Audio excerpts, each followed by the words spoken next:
주실 말씀은 잠언 16장 17절부터 18절까지의 말씀입니다. 제가 먼저 읽고 다 같이 읽겠습니다. 악을 떠나는 것은 정직한 사람의 대로이니 자기의 길을 지키는 자는 자기의 영혼을 보전하느니라. 교만은 패망의 성공이요 교만한 마음은 넘어짐의 앞잡이니라. 오늘 저는 겸손을 주제로 말씀을 전하려고 합니다. 겸손의 반대말이 있다면 그것은 교만이겠죠. 오늘 말씀에서도 교만은 패망의 선봉이다.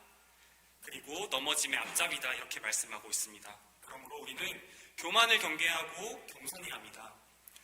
제가 교만할 때 따라올 수 있는 그런 여러 죄들을 정리해 보았습니다. 몇 가지만 정리해 보았는데요. 함께 살펴보시면요. 기도하지 않는 것은 단순한 불신앙뿐만이 아니라 그 속에 교만이 있기 때문이겠죠. 기도하지 않는 것은 주님을 의지하지 않는 것이고 교만한 것입니다. 또 자기 의가 있는 것도 교만인데요. 교만한 사람은 자신을 과신하기 때문에 은혜가 필요하지 않은 것이죠. 하나님에 대한 원망도 하나님의 선하신 뜻을 받아들이지 못하는 교만입니다. 내가 이런 처지에 놓일 만한 사람이 아닌데 라고 생각하는 그런 교만인 것이죠. 시기와 질투도 마찬가지로 내가 돋보여야 되는데 남이 돋보이는 게 싫은 마음입니다. 기쁨과 정죄도 다른 이웃과 형제들의 연약함을 이해하지 못하는 교만에서부터 나오고 자신이 재판관이 되는 것이죠. 완고한 것도 그렇습니다. 말씀을 순수하게 받지 못하고 자기한테 주신 말씀이 아니라 이런 거죠. 이 말씀은 저 사람이 들었어야 되는데 그 사람이 이 자리에 오는 게 너무 아쉽다.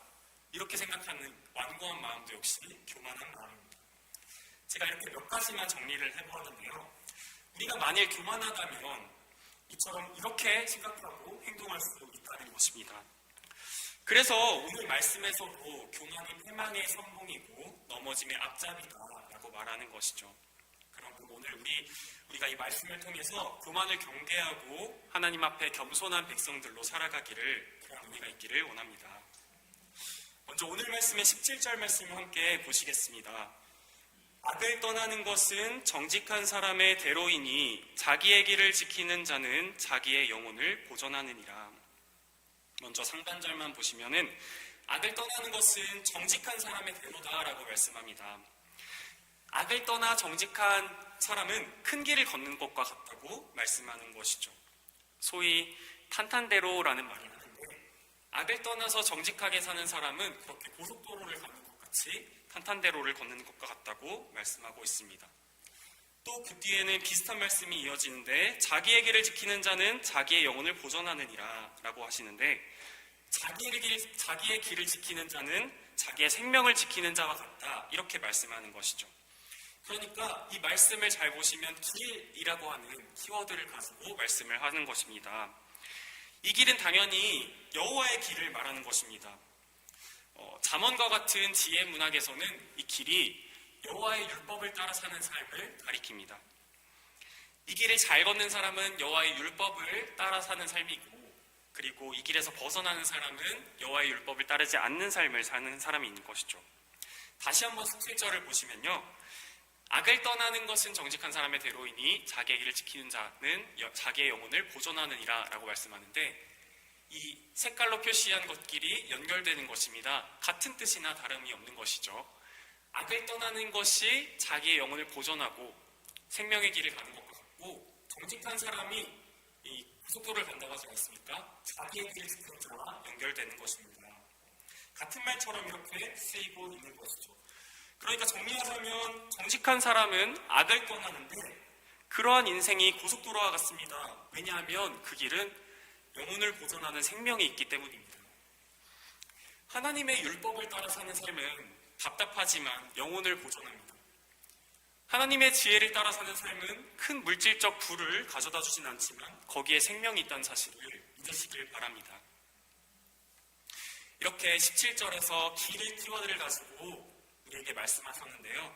18절에서도 계속해서 그 맥락이 이어집니다. 18절을 보시면 교만은 패망의 선봉이요 교만한 마음은 넘어짐의 앞잡이다 라고 말씀하는데요. 길을 갈 때 선발 때 앞서가는 사람을 선봉이다 이렇게 말하지 않습니까? 근데 교만은 생명길이 아니라 패망길을 인도하는 선봉장이다라고 말씀합니다. 그리고 또 사람이 길을 걸어갈 때 가끔 어디 걸려서 넘어지곤 하는데 이 생명길을 갈 때 걸려 넘어지게 하는 것이 바로 거만한 마음이다. 거만한 마음이 넘어짐의 앞잡이다. 이렇게 말씀하고 있습니다. 세상에서 말하는 성공길은 편하게 돈 많이 벌고 잘 사는 것입니다. 하지만 앞서 17절에서 말씀하신 것처럼 성경이 말하는 성공길은 이와는 다릅니다. 잘 먹고 잘 사는 게 아니라 악을 떠나 정직하게 사는 것이 탄탄대로다. 성공길이다. 이렇게 말씀하는데요. 그런데 이 성공길을 가게 하지 못하는 것이 무엇입니까? 그것이 바로 교만이라는 것이죠. 거만한 마음이라는 것이죠. 이 거만한 마음이 하나님께서 우리가 가길 원하시는 그 생명길을 가지 못하게 하고 넘어지게 하는 앞잡이다라고 말씀하는 것입니다. 이 생명길이 여호와의 율법을 따라 사는 삶인데 그 교만함이 바로 그 길을 가지 못하게 한다라고 말씀하고 있는 것이죠. 그러므로 우리는 교만을 경계하고 겸손해져야 합니다. 제가 어렸을 때의 이야기를 좀 나누고 싶은데요. 제가 지금은 원당에서 부모님과 함께 살고 있습니다. 저는 청년 시절에 기숙사도 살고 자취도 했기 때문에 부모님이 언제 다시 원당에 오셨는지 모르겠지만 제가 어렸을 때 원당에 살았던 기억이 또 있습니다. 6살부터 9살까지 3년 동안 살았는데요. 그때는 핸드폰도 없던 시절이라 마땅히 할 게 없어서 항상 자전거를 타고 놀았던 기억이 있습니다. 제가 자전거를 맨날 자전거를 타니까 좀 잘 탔어요. 그때 나이에 비해서. 그래서 그냥 타는 게 아니라 한 손으로 타기도 하고 손바닥으로 일부러 부실하게 잡고 타기도 하고 손을 잠깐 놓아보기도 하고 잠깐 멈췄다가 가기도 하고 그러면서 혼자 놀았던 기억이 있습니다. 이제 경비 아저씨가 그 모습을 보고 자전거를 잘 탄다고 생각을 하셨나 봐요. 여느 때와 다름없이 자전거를 타고 있었는데 경비 아저씨 어떤 분하고 이렇게 대화를 나누는데 가만 들어보니까 제 이야기를 하고 있는 겁니다. 제 자전거를 잘 타 하면서 제 이야기를 하시는 거예요. 근데 제가 그때 떳해봐야 한 7, 8살 정도 됐을 텐데 얼마나 귀를 쫑긋했겠습니까? 그리고 속으로는 우쭐대는 마음이 좀 있었던 것 같아요. 어떻게 해야 더 잘 타 보일까? 이런 고민들을 좀 했던 기억이 있습니다. 근데 너무 그거에 신경을 썼을까요? 그 우쭐대는 마음이 좀 화근이 되어서 평소에 하지 않았을 것 같은 실수를 하게 됩니다. 옆에 트럭이 있었는데 다행히 다치진 않았습니다. 살짝 스치듯이 넘어지면서 너무 창피하더라고요. 넘어지고 나서 바로 아저씨 얼굴을 먼저 확인했어요. 제 아픈 것도 모르고 아저씨 표정을 보니까 아이고 저런 하는 그런 표정으로 저를 바라보셨던 너무 부끄러웠던 창피했던 그런 기억이 있습니다. 어렸을 적에 했던 저의 작은 실수인데요. 제가 그때 교만하다가 넘어진 거죠. 오늘 말씀도 길이라는 키워드를 가지고 사람이 길을 가다가 넘어지는 것에 비유해서 교만하지 말라고 말씀하고 있습니다. 거만한 마음이 넘어짐의 앞잡이가 되는 이유가 무엇입니까? 높아진 시선, 목이 뻣뻣해서 나는 넘어질 리 없을 거야 라고 하는 그 뻣뻣한 시선이 주위를 살피지 못하게 하는 것이죠. 시선을 아래에 두지 않고 조심스레 걷지 않는 것입니다. 꼿꼿하게 목을 세워서 걷다가 넘어지고 마는 것이죠. 그래서 고린도전서 10장 12절 말씀은 우리에게 이렇게 말씀합니다. 그런즉 선줄로 생각하는 자는 넘어질까 조심하라. 우리는 선줄로 생각하지 말고 넘어질까 조심하는 겸손한 마음이 필요합니다. 우리 안에 있는 죄악에 대해서 살피고 삼가는 마음이 없이 그냥 그저 나는 신앙생활 잘하고 있어 라고 한다면 그것은 선줄로 생각하는 마음일 것입니다. 내 신앙에는 아무 문제 없어 라고만 생각한다면 그것은 믿음이 좋은 게 아니라 오히려 선줄로 생각하는 것일 수도 있다는 것이죠. 우리가 그냥 아무 생각 없이 살아간다는 것은 하나님 앞에 겸손하기 위해서 부단히 애쓰는 것과는 차이가 있을 것입니다.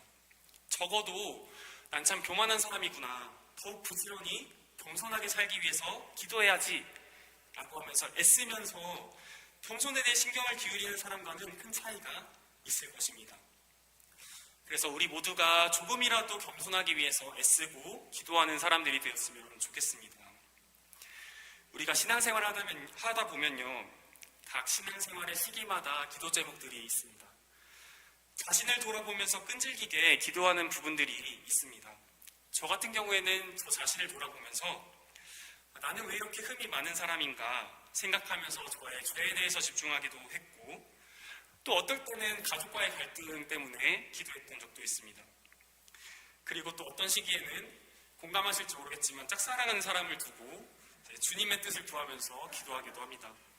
제발 좀 하다가도 좀 정신 차리고 주님의 뜻을 구합니다. 어떠한 결과를 주시든 그것이 하나님의 뜻인 줄 알겠습니다 하면서 기도했던 기억이 있습니다. 그리고 기억을 되짚어보면요, 지금으로부터 한 10년 전 20대 중반 시절에 제가 빼놓지 않고 했던 기도가 있습니다. 그것은 겸손에 대한 기도인데요, 저는 당시에 기도도 많이 하고 주님을 위해서 살고자 하는 열망이 좀 가득했었습니다. 지금 말하기 좀 부끄러운데 순교하는 상상도 좀 자주 하면서 주님 위해서 살겠다, 주님 위해서 죽겠다 라고 하는 기도를 매일매일 했던, 정말 주님이 전부라고 고백했던 시절입니다. 지금은 아니라는 게 아니라요. 근데 한편으로는 제 속마음은 자꾸 교만했던 거예요. 남들은 가끔씩 저를 겸손한 사람으로 보는데 겉으로는 그렇게 보였을지 모르겠지만 속은 아닌 겁니다. 다른 청년부 친구들과 동생들의 신앙을 낮게 얕잡아보고 왜 저거밖에 안 되나 하는 답답한 마음들이 많이 있었던 기억이 있습니다. 그래서 겸손을 위해서 기도를 해도 겸손해지기가 너무 어렵더라고요. 그래서 지금은 어떠냐면 10년 전에 비하면 막 만족할 만큼 막 성숙해진 건 아닌 것 같습니다만 어떤 의미에서는 겸손해진 게 맞는 것 같기도 합니다. 그게 어떤 의미냐면요, 그러니까 진짜 겸손해졌다라는 의미보다는 제 위치가 어딘지를 조금 알게 된 것 같습니다. 제가 제 신앙이 막 이 정도 되는 게 아니라 나는 내 신앙도 별거 없구나, 내가 뭔가 특별한 사람인 줄 알았는데 내 믿음도 별거 없구나, 나는 정말 죄인이구나, 은혜가 필요한 사람이구나 라는 것들을 깨달아갔다는 점에서 10년 전보다는 조금 겸손해진 것 같습니다. 누군가 우리 성도님들께 당신은 겸손하십니까? 라고 묻는다면 어떻게 답하시겠습니까? 아마 답하기가 조금 곤란할 수도 있을 것 같습니다. 만일에 네, 저는 겸손합니다 라고 하면은 아주 높은 확률로 겸손하지 않을 것입니다. 그렇다고 해서 저는 겸손하지 않습니다 라고 답한다면 그렇다고 해서 그게 겸손하다는 또 보장도 없습니다. 저는 겸손하지 않습니다 라고 말을 한다고 해서 꼭 겸손한 것만은 아닙니다. 왜 그러냐면 우리 모두는 다 성경이 말하는 대로 교만한 사람들인데, 저는 겸손하지 않습니다 라고 말하는 사람조차도 왜 교만할 수 있는지에 대해서 한 발 더 나아가서 생각을 해보겠습니다. 그런 사람은 이렇게 생각을 할 수 있습니다. 나는 내 자신이 적어도 교만하다라고 하는 것 정도는 알고 있는 사람이야. 그러니까 난 저 사람보다는 겸손해 라는 교만이 또다시 올라온다는 것이죠. 나는 교만해 라는 것을 적어도 인정할 줄 아는 사람이야 라고 하는 교만이 또다시 올라온다는 거예요. 한쪽 마음으로는 난 교만하다는 걸 인정하지만 한쪽 마음으로는 그치만 나는 내가 교만한 걸 알고 있어, 그렇게 파렴치하진 않아 라는 교만이 또 올라온다는 거죠. 이것이 얼마나 우리 안에서 끈질기게 교묘하게 다리를 틀고 있는지 모릅니다. 비슷한 말로 우리 중에 착하지 않다고, 나는 착하지 않다고 생각하시는 분이 계신가요? 그런 분은 이렇게 생각할 수 있습니다. 나는 착하지 않아. 하지만 나는 적어도 저 사람보다는 괜찮아. 저렇게 나쁜 사람도 자기가 나쁜 줄 모르고 있잖아. 나는 내가 착하지 않다는 것을 인정할 만큼 성숙한 사람이야. 저 사람보다는 도덕적인 사람이야 라는 생각을 하고 할 수도 있다는 것이죠. 그것이 우리의 교만이라는 것입니다. 우리는 모두가 다 나는 저 사람보단 괜찮은 사람이야 라는 생각을 하면서 살아가고 있다는 것입니다. 이것이 모든 인간의 마음인 것이죠. 그래서 우리 모두는 가늠한 여인의 입장이 되는 것이 아니라 그 가늠한 여인을 돌로 내려칠 준비를 하는 사람들입니다. 나는 저 사람보단 깨끗해. 저 가늠한 여자는 죄인이잖아 라는 마음이 우리 모두에게 있다는 것이죠. 그것이 바로 우리 모두에게 있는 교만한 마음입니다. 저 역시도 마찬가지고요. 그래서 우리 마음이 이중적일 뿐만 아니라 삼중적이고 사중적이고 마치 양파와 같이 한꺼풀 교만을 벗겨내면 또 그 안에 교만이 있는 것처럼, 한껍질 벗겨냈더니 또 다른 모양의 교만이 있고, 또 다른 모양의 교만이 있고 교만이 계속해서 벗겨지지 않는다는 것이죠. 성경에 의하면 모든 사람이 교만하다고 할 수 있습니다. 인류의 타락을 부른 선악과 사건의 동기 역시 교만이었습니다. 하나님과 같이 되려는 마음이었죠. 창세기 3장 5절 말씀을 보시면 뱀이 이렇게 말을 합니다. 선악과를 한번 먹어봐. 너희가 그것을 먹는 날에는 너희 눈이 밝아져서 하나님과 같이 되어 선악을 알 줄 하나님이 아심이니라. 그러니까 하와가 유혹에 넘어갑니다. 아, 정말? 나도 하나님과 같이 될 수 있어? 하면서 남편에게도 선악과를 주어서 같이 반역자가 되는 것이죠. 결국 최초의 인간인 아담과 하와가 죄를 짓게 된 것도 역시 교만에서부터 시작되었다는 것입니다. 그리고 아담의 후손인 우리에게도 그 교만이 자리하고 있다는 것이죠. 실제로 첫째 아담은 이 교만 때문에 선악과를 따먹었습니다. 그래서 에덴 동산에서 쫓겨났고, 교만한 아담의 후손인 우리 역시 예수님 믿기 전에는 하나님과 원수된 자였습니다.